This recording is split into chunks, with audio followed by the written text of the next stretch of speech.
sénégalais, je suis du Parlement jeunesse d'Haïti, je préside depuis un an la Chambre des jeunes députés. C'est un plaisir pour moi aujourd'hui d'avoir la chance de présenter devant vous ce rapport du forum, du 4e forum de la jeunesse supporté par Young Professional Network ACP. Guidé par l'article 26 de l'accord de partenariat UE-ACP de Cotonou sur les questions de jeunesse, ce forum des jeunes ACP-UE a pour but de promouvoir les compétences, l'énergie, l'innovation et le potentiel de la jeunesse afin de renforcer les opportunités dans le domaine économique, social et opportunités culturelles, ceci d'élargir leurs possibilités d'emploi dans le secteur productif. En tenant compte des recommandations de la Charte de la jeunesse de l'Union africaine, la Charte de la société civile de CARICOM, la Charte de la jeunesse du Pacifique et la Charte de la jeunesse de l'Europe, en considération des thèmes du commerce, de l'agriculture, de l'environnement et du changement climatique, l'éducation et l'emploi et les 3 thèmes transversaux, l'entrepreneuriat des jeunes, les femmes et l'égalité des genres et l'inclusion numérique de l'innovation, voici certaines recommandations de ce forum que je vous demande de bien pouvoir écouter et en vertu des 4 thèmes, sujets qu'on avait à traiter au programme de ce forum. Pour le sujet de l'éducation, on recommande aux parlementaires d'encourager la décentralisation des opportunités. On recommande que les parlementaires établissent des indicateurs pour mieux comprendre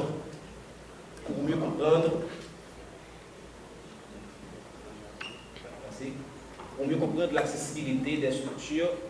dans les sociétés qui permettent le développement des jeunes. On recommande également aux parlementaires de travailler à la mise en œuvre de réformes dans le système éducatif. On recommande aux parlementaires de soutenir la diversité dans le système éducatif. On recommande aux parlementaires de prendre les mesures nécessaires avec les ministères de l'Éducation et de la Santé pour assurer une éducation en matière de santé sexuelle, afin justement de freiner la naissance précoce des enfants et la prostitution, en particulier en ce qui concerne les jeunes filles. On recommande aux parlementaires de prendre les mesures nécessaires avec les ministères de l'Éducation et des Finances, ainsi qu'avec le secteur privé pour dispenser un enseignement sur les finances, les prêts et les systèmes fiscaux susceptibles de soutenir les jeunes entreprises et favoriser l'accès des jeunes au microcrédit. On recommande également que les parlementaires soutiennent les initiatives visant à favoriser l'apprentissage intra-ACP, en particulier en ce qui concerne le commerce et l'investissement pour le développement, notamment au moyen d'échanges intra-ACP. On recommande également aux parlementaires de promouvoir un système intra-caribéen Erasmus+, afin de favoriser l'apprentissage et les échanges régionaux et de veiller à ce que les jeunes des Caraïbes bénéficient également des dispositions existantes Erasmus+ et Erasmus Mundus pour le véritable échange de jeunes ACP-UE. Sur la participation des jeunes et l'inclusion, voilà nos recommandations. On recommande que les parlementaires prennent des mesures nécessaires afin de renforcer les structures juridiques pour l'inclusion des jeunes dans les politiques et la prise de décision.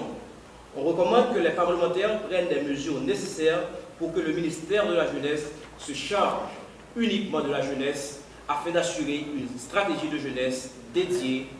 efficace et ciblée. Ce n'est pas fini. On recommande que les parlementaires agissent pour renforcer les capacités au niveau des organisations régionales sur les affaires de la jeunesse. Sur l'entrepreneuriat, voici, mesdames et messieurs, nos recommandations. On recommande aux parlementaires d'allouer une partie de leur budget et de prendre des mesures nécessaires avec leurs ministères respectifs pour investir dans des organisations dirigées par des jeunes et qui, appartenant aux jeunes, ceux qui apporteront déjà des solutions aux problèmes multiples par un soutien ciblé au renforcement des capacités et au soutien technique. On recommande aux parlementaires de prendre les mesures nécessaires pour garantir que tous les ministères et les institutions des pays ACP et de l'UE offrent aux jeunes des pays ACP et de l'UE des possibilités de travail à distance, telles que les contrats de travail freelance. On recommande aux parlementaires de prendre les mesures nécessaires avec leurs ministères respectifs pour obtenir les jeunes dans les technologies à travers des programmes technologiques qui favorisent une éducation numérique en sensibilisant et en mobilisant les jeunes sur les questions comme la cybersécurité, la neutralité du net, l'irréputation, les crypto-monnaies, l'intelligence artificielle, entre autres. On recommande aux parlementaires d'aider les organisations de jeunesse à exploiter les possibilités offertes par les engagements et institutions UEACP existants, notamment la Banque européenne d'investissement, afin de réinvestir sur les investissements dans l'entrepreneuriat des jeunes, tout en mettant l'accent sur l'entrepreneuriat social comme un vecteur pour améliorer le bien-être social. En dernier lieu, sur l'employabilité, permettez que je vous partage les différentes recommandations,